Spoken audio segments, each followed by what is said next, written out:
의사 시스템도 문제지만은 이런 문제가 생겼을 때 대처하는 방향을 보면은 정말로 이 정부가 깨끗한 정치를 하겠다는 의지가 있는지 의심스럽습니다.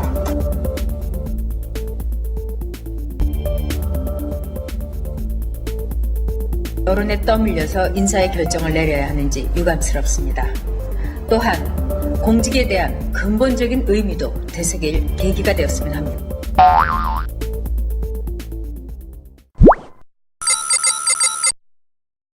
후보자의 장남 명의 부동산 15건도 실제 매매에 의한 거래는 한 건뿐이고 정상적으로 세금을 납부했다면 문제를 삼기 어려운 것입니다. 중요한 것은 능력과 국가관입니다. 정당하게 축적한 부까지 비난하는 것은 바람직하지 않다고 생각합니다. 저희들이 대강 이렇게 살펴본 바에 의하면 큰 문제가 없다 이렇게 저희들은 보고 있습니다. 예를 들자면 부동산의 경우에도 대부분이 상속받은 것이라고 지금 알고 있고요.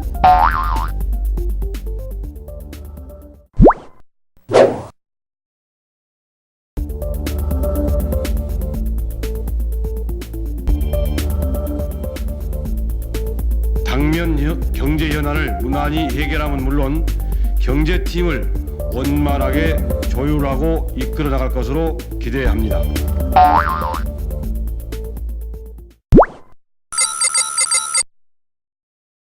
이미 언론 청문회를 통해서 부적격자로 확인이 된 만큼 따로의 국회 청문회를 해야 할 필요를 느끼지 못합니다. 부동산 투기붐이 있는 지역에 후보자를 비롯한 이 가족이 여지없이 투기인지 투자인지 어쨌든 일삼고 있음이 나타났습니다. 국민들 보기에 부끄러운 부동산 투기 장관 후보자들은 스스로 물러나야 합니다. 이런 후보자들에 대해서는 인사청문회를 할 필요도 없다고 봅니다.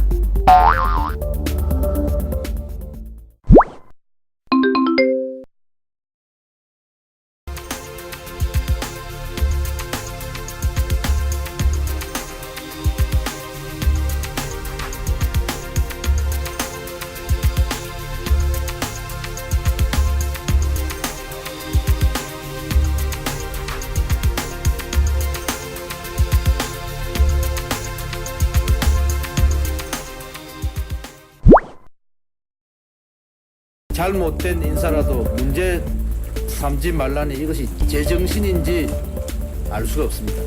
주민등록법을 명백하게 위반했고 위장전입을 3번이나 했는데 국가 최고 지도자라는 분이 부동산 투기를 한 겁니다. 중립성, 도덕성, 국정 수행 능력을 갖췄는지 철저히 검증할 것입니다. 도저히 안 된다는 민심의 결과입니다. 깜짝 쇼식 인사 더 이상 안 됩니다.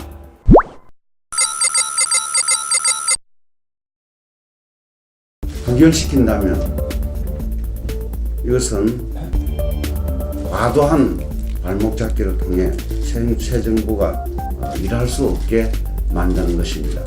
진정으로 이 사람이 국정을 수행할 능력이 있느냐 없느냐 이걸 따져야지 아주 그냥 도덕군자들만 요구되는 그런 게 아니지 않겠습니까?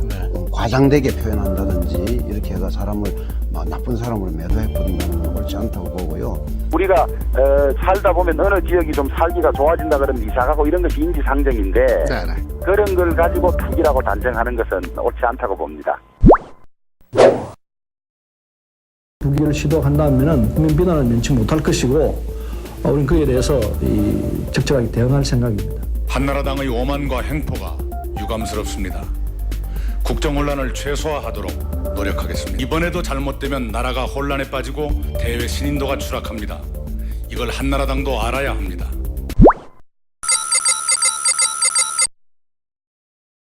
상당히 문제가 많은 인사입니다.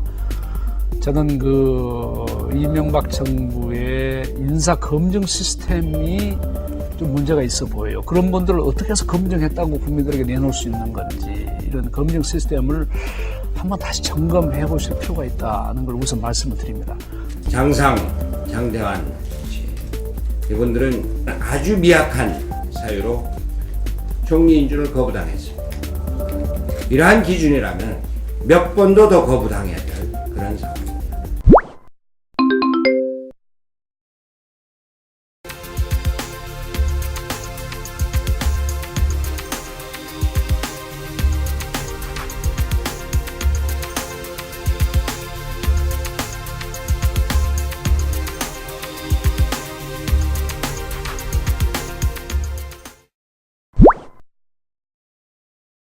궁색한 변명만으로도 그는 더 이상 국무위원으로서의 자격이 없습니다.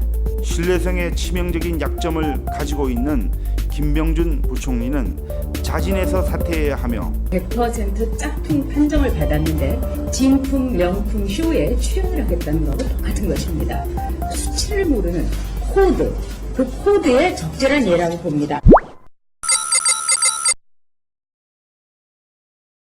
일부 문제가 있는 것은 사실이나 이것이 사회정책수석의 직무를 수행하는데 결정적 결격사유는 아니라고 판단했습니다. 비판할 것은 비판하되 협조할 것은 적극 협조하는 야당의 모습을 기대합니다.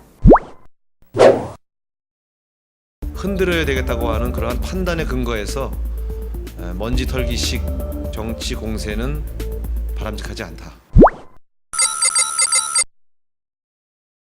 과거의 장관들 경우에도 한나라당이 야당하던 시절에, 여기서는 참여정부 시절에 논문 표절이라든지 위장전입이라든지 이렇게 해서 낙마된 분이 7명이나 됩니다. 사회라는 게 기준이라는 게 자꾸 왔다 갔다 하면 안 되지 않겠어요. 일관된 기준을 가지고 우리는 적용해서 판단하려고 합니다.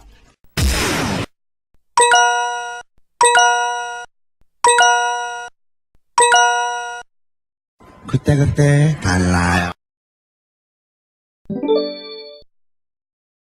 이 세상에 돌고 도는 돈 너도 나도 돈 타령 3등 인생 돈 타령 돈 타령 돈 타령일세.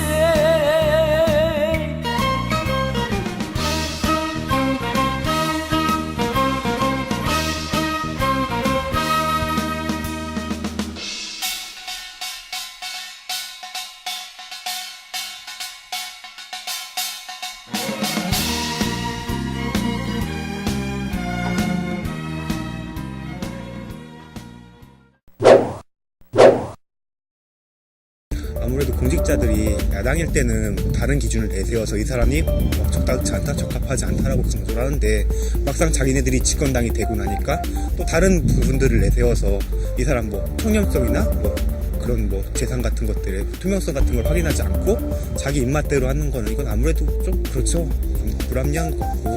새로운 정부가 들어설 때마다 자기 당이 여당이냐 야당이냐에 따라서 공직자를 비판하거나 검증하는 그런 기준이 너무 자기 당의 이익에 따라서 움직이고 객관적이지 않고 자기 이익에 따라서 한다는 점에서 그 뉴스를 보거나 그런 사실을 접하는 시청자나 국민 입장에서는 굉장히 당황스럽고 믿음이 가지 않는 면이 있죠.